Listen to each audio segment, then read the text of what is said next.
بہت گھروں میں ہوتا ہے، والدین اولاد میں برابری نہیں کرتے. یہ بہت زیادہ ہم نے اپنی زندگی میں لوگوں کے گھروں میں یہ چیز دیکھی ہے. وہ سمجھتے ہیں کہ ہم جو مرضی کریں. نبی صلی اللہ علیہ وسلم کے دور میں ایک صحابی نے ایک غلام ہبہ کیا اپنے ایک بیٹے کو. بس یہ آخری سوال ہے. تو آپ نے فرمایا کیا دوسرے کو بھی دیا ہے؟ انہوں نے فرمایا نہیں. فرمایا میں اس ظلم پہ گواہ نہیں بن سکتا. وہ آئے تھے نبی کو گواہ بنانے کے لیے. تو بعض والدین ایسا کر رہے ہوتے ہیں، ایک بیٹے کی ہر غلطی ہضم اور دوسرے کی چھوٹی سی غلطی کو بھی ہائی لائٹ کر رہے ہوتے ہیں. اس کو ساتھ سوتیلا پن ہوتا ہے. اس سے اولاد میں بغاوت کے جراثیم پیدا ہوتے ہیں.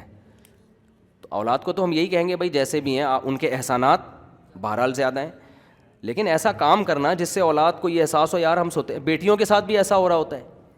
اچھا، بعض کا جھکاؤ بیٹیوں کی طرف ہوتا ہے، بیٹوں کے ساتھ سوتیلا پن. بعض کا بیٹوں کی طرف، بیٹیوں کو لفٹ ہی نہیں کرا رہے ہوتے وہ. تو یہ سب غلط چیز ہے. ماں باپ بھی بے لگام نہیں ہے شریعت میں. ان پر لازم ہے کہ وہ اولاد میں برابری کریں. سمجھتے ہو کہ نہیں سمجھتے؟ اچھا، بعض جگہوں پر یہ ہوتا ہے ایک کما کے دے رہا ہے تو اس کے 100 خون معاف ہوتے ہیں.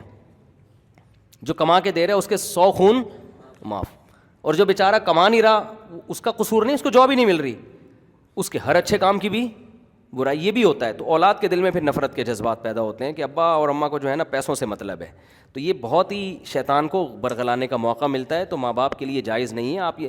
میں اتنا زیادہ ان چیزوں کا خیال کرتا ہوں، اتنا زیادہ کہ میرے گھر میں جو چھوٹے بچے ہیں نا، جیسے کبھی ایک کو اپنے ساتھ سلایا تو اگر دوسرے کو یہ محسوس ہو رہا ہے کہ ابا اس کو زیادہ لفٹ کرا رہے ہیں تو اگلی دفعہ میں پھر اس کو بلاؤں گا. میں اس کا میں خیال کرتا ہوں. اس کے دل میں یہ جذبات پیدا نہ ہوں کہ ابا کی توجہ اس طرف زیادہ ہے. اور بچوں میں یہ بڑی جیلسی ہوتی ہے. آپ چھوٹے بچے کو پیار کریں، دوسرا رونا شروع کر دے گا کہ مجھے کیوں نہیں کر رہے. تو یہ نیچرل ہے.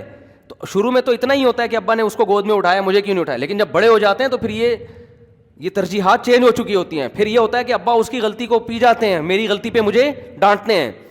سمجھتے ہو کہ نہیں سمجھتے؟ تو یہی نیچر برقرار رہتی ہے لیکن اس کے طور طریقے چینج ہو جاتے ہیں. تو اس کا بڑا خیال کرنا ضروری